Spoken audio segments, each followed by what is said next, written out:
Hi, Sandy Jamieson here, joining you from the putting green to share with you the 3 keys to becoming a good putter. Key number 1 is controlling distance. Key number 2 is being able to read the green. Key number 3 is being able to start the ball on line. Now, it's no good being able to read the green or start the ball on line unless we can first control pace, because line, as we know, is pace dependent. The harder I hit the ball, the less it'll break and so on. To be able to control pace, our first key is tempo. Now, tempo is the time it takes the putter when we swing it away to when we make impact. Ideally, that time will always be the same, be it a short putt or a long putt. So on a short putt, the putter's only travelling very slowly, hence the ball won't go very fast. On a long putt, to get the stroke done in the same time needed as a short putt, I have to swing the putter faster, which will mean it'll naturally be a longer stroke. So if I want to hit the ball further, I swing the putter away faster. So the speed of my swing changes, whereas the tempo stays the same. Our putting technique is also going to help us control pace. If our putting technique is good, we're going to get a consistent roll. For me, a good putting technique revolves around my shoulders rocking. What that'll mean, however, contrary to what a lot of people think, is because I'm standing inside the ball, the putter's going to work on a slight arc. It will not travel straight back and through. So it'll arc slightly inside the target line, back to it, and then inside the target line again. The key for getting our shoulders to work is our arm structure. After years of trying to get people to rock their shoulders, I've found the easiest way is to get them to focus on maintaining the angles their arms are on compared to the shaft. My visual is I imagine my arms have been put in a plaster cast with the shaft. So if I move my wrist this way or that way, the plaster cast would crack. So I'm going to make my swing keeping that cast intact. And because of that, my body's pretty adapted, saying, well, if that can't move, this better. Try that one as a visual to practice at home. It's a great practice exercise, even without hitting balls, just trying to keep the structure of my arms and the shaft intact from start to finish. There's some great putting drills for controlling pace. One of my favourites is putting to nowhere. So I practice my stroke backwards and forwards until I feel I'm making what feels a comfortable stroke, a medium stroke if you like, so the putter's swinging at a medium speed. I then proceed to hit 3 golf balls. So if I hit the first one,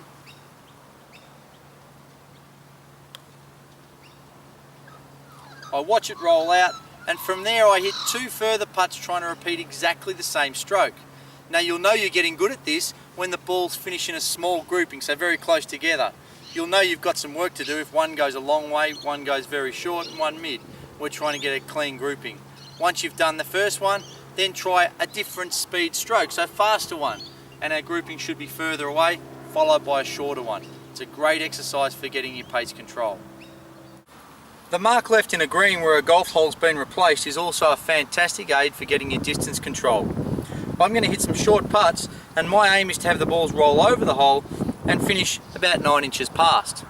Now, you'll notice most of my distance control drills don't involve putting at a hole, and the reason is the hole will make us think that we've succeeded or failed whether the ball's gone in or not, where I'm more interested in seeing a consistent pace. So let's see how I go. I'm going to try and get these balls to roll over the old hole about 9 inches past. Once again, using the pace of my stroke to help me control the distance. Oh, it's a little too hard, that one.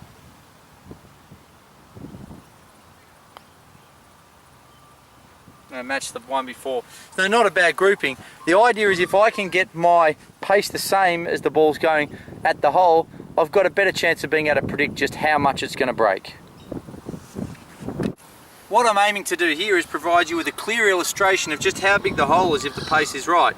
I go round the hole, pushing golf balls until they drop in the hole.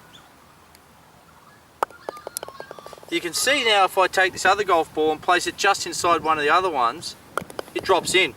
So if the ball's rolling slowly enough at the hole becomes bigger. If the ball's rolling quickly, it won't take the gravity pull and fall in, it'll lip out. So anytime you get a lip out, it's because the ball was rolling too quickly.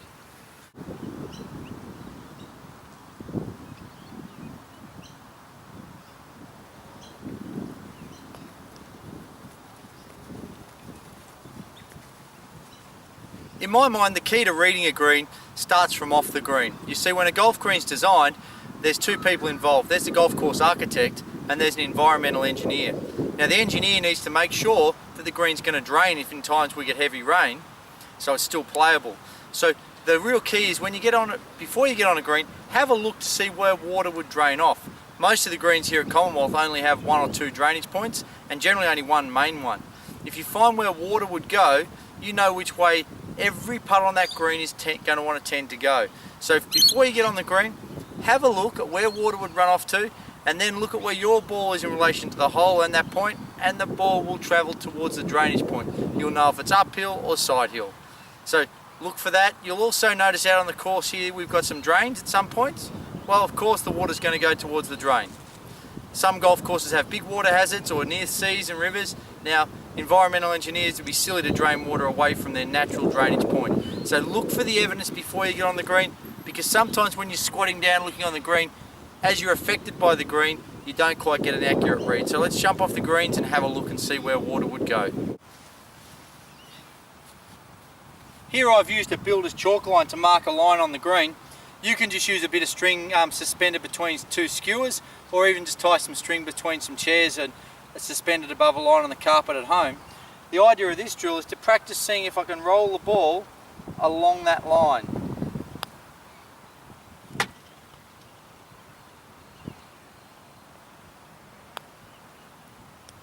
Not a bad effort. A major part of starting the ball on line is our alignment routine. Quite often you'll see people using the brand name or putting a line on the ball. If that helps you, that's fantastic. You have to be a little careful of your personality type. If you're really particular and you spend hours and hours just trying to get that perfectly lined up, it's probably not the drill for you. But for some people it helps them commit to where they want to hit the ball. My major suggestion with alignment routines is to watch what the good players do. You'll notice all good players start with the most important thing, which is a club head. So they'll walk in from behind the putt. Before their body's in place, they'll spend plenty of time getting the club face aimed perfectly to where they want to go. They'll then grip the club and finally put their feet and body in place. Many amateurs you see walk in, they put their feet in place, down there, then have a look at the line. That's too late.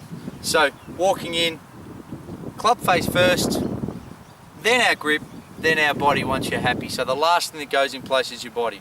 With that alignment, you're sure to make more putts. I hope you found the information in this video helpful. I really recommend you practice your putting. If you can improve your putting, your scores are bound to come down. If you need some further help, see the golf shop and they'll book you in for a lesson with me. I'd love to see you on the lesson tee or green.